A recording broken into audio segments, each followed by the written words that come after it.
Approaches to communication. A man is sitting across the table from his boss. His boss is explaining the task to be done. Click each scenario to view what happens. Scenario 1.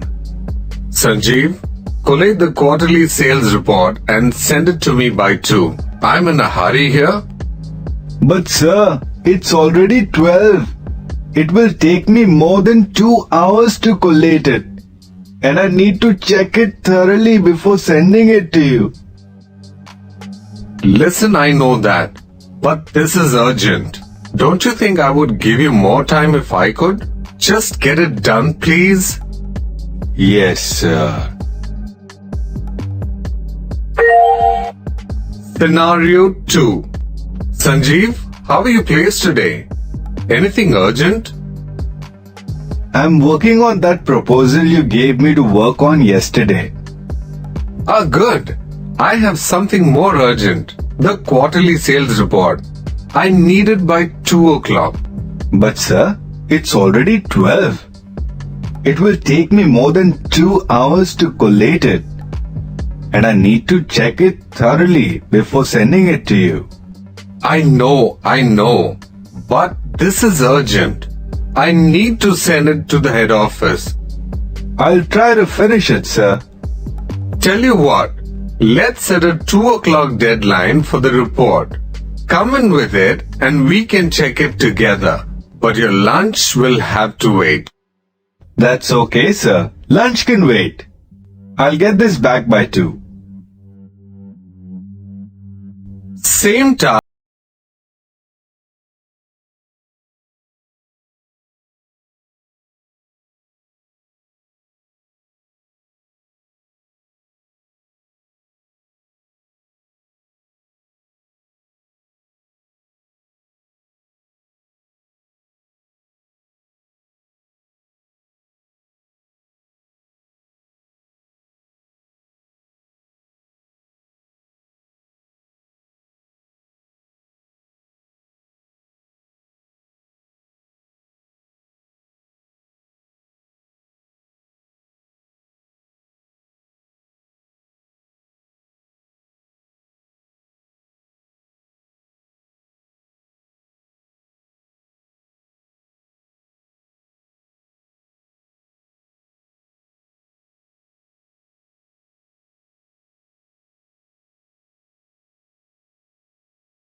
Sorry, I'm late. I had to take care of my car. I think something wrong with the battery. OMG, how letter R, letter U? I'm fine. I'm just hungry. Letter U look so hungry. Letter U eat a horse. LOL, smiley face. So what's up? Well, I was going to tell you this over the phone, but I figured I'd go old-fashioned and tell you in person. I'm breaking up with you. It's over. Question mark. ... capital letter Y. You don't know why? No. You honestly don't know why. I have no identity. Asterisk idea. It's because you speak in text, and it's annoying. WTF, I don't speak in TXT. Yes, you do. At first I thought it was cute, but that quickly died. Your grammar is horrible. You never use punctuation. Half the times I don't know whether you're asking a question or making a statement. So what, grammar bad, no big deal. Letter U don't spell good either. I don't spell good either? That's what I'm trying to say. Okay. Which "you're" do you use when you're trying to say "you are"? Which "you're" do you use when you're trying to say "this is yours"? My point exactly. Goodbye. Wait. Just give me number one more chance. Just number one more chance. Will you stop speaking like this? IDK. Probably. Then I'm sorry. PLZ. PLZ. It's over. All right? It's done. Fine. ...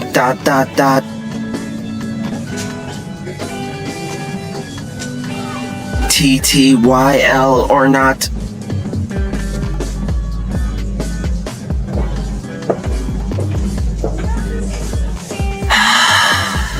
OMG. Oh my God. Cause in reality, a nigga need that. Lines full of quotables, you gon' repeat that. I'ma hold your lighter right before you relapse. Cause I'm serving only crack, show me where your feet's at.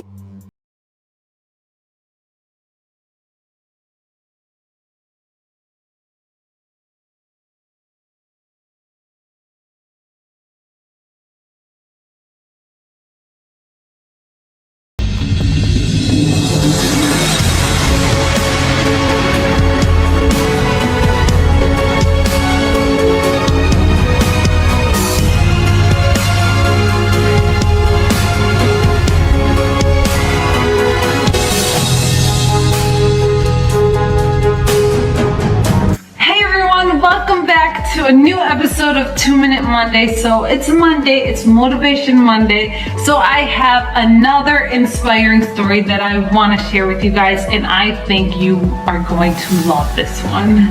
So there was a man who had 4 sons, and he wanted to teach them all not to judge things too quickly. So he sent them all on a quest to go look at a pear tree that was a great distance away. The first son went in the winter. The second son went in the spring. The third went in the summer, and the youngest son went in the fall. When they had all gone and come back, the father brought them all together to describe what they had seen. The first son said that the tree was ugly, bent, and twisted. The second son said, no, It was covered with green buds and full of promise. The third son disagreed. He said that the tree had blossoms that smelled so sweet and looked so beautiful, and that it was the most graceful thing he's ever seen. And then the last son just disagreed with all of them. He said that the tree was ripe and drooping with fruit, full of life and fulfillment. The man then explained to his sons that they were all right because they had each seen but one season in the tree's life. He told them that you cannot judge a tree or a person by only one season, and that the essence of who they are and the pleasure, joy, and love that comes from that life can only be measured at the end, when all the seasons are up. If you give up when it's winter, you will miss the promise of your spring, the beauty of your summer, and fulfillment of your fall. Don't judge a life by one difficult season. Don't let the pain of one season destroy the joy of all the rest.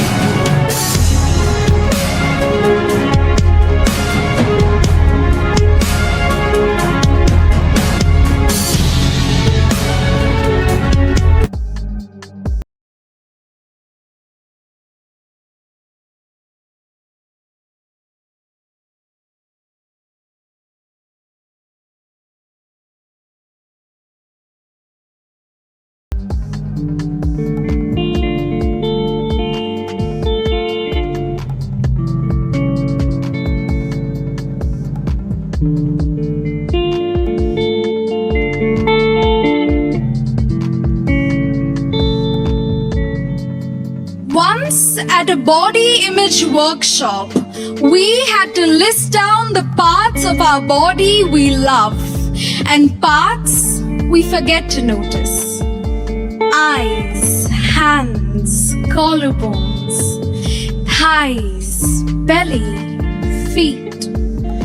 What I wasn't asked was the parts of my body I do not love, but I can never stop noticing. My breasts, titties, tatas, honkers, headlights, if you will. For me, they have always been graveyards of my self-worth. So I adjusted my t-shirt, tucked in the bra strap, and kept hiding. I mean, writing. Once, at a lingerie store, my sister told me I wore the wrong bra size. My 15-year-old self didn't realize I was holding my breasts prisoners in claustrophobic cells, Victoria's new secret secured at the cost of my health. Once in a local bus, when my mother was 17 and a man in the back seat leapt forth and pinned down her chest the way an animal hunts for a new piece of flesh, and she ran out of words, out of voice, out of breath. She wasn't alone. There were other women before her and after, and I began to think whether these round grounds of fertility were actually ticking time bombs just meant to be set off by men who need to blow off some steam. And I have been told by my girlfriends with dirt that when it comes to breasts, the bigger the better. How men would prefer what I have to offer, which is to say my body is nothing more than an offering, propped up with laces and mesh and satin, choked to death in underwires. The resting place for a pageant sash. We lay burial grounds for generations of oppression beneath modern standards of beauty. And I wonder, when did all this insecurity set in? Well, I guess I skipped the lesson in school when adolescents were taught to embrace their changing bodies. Were reproductive systems ever more than diagrams we trivialized and memorized for exams?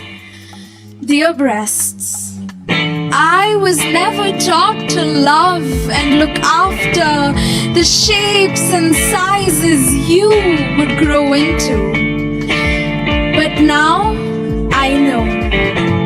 Dear breasts, you are the unsung heroes of my body. Your purple and pink ribbons and stretch marks, the opposite of shame. You are survivors and martyrs, all the same. Your glorious curves leading me straight into what matters, and that is the size of this heart. I took months to write you this poem, which is to say, it took me years of living it. So on behalf of all the ladies, I formally extend my apologies for hurting the ones closest to me. I'll be a team player, I promise. Hell, I will even go braless. Loving you has been a work in progress. On some days, it is more work than progress. But I have come to accept your duality. So A's, B's, and double D's, dear breasts, you don't have to be someone else's cup of tea. Thank you.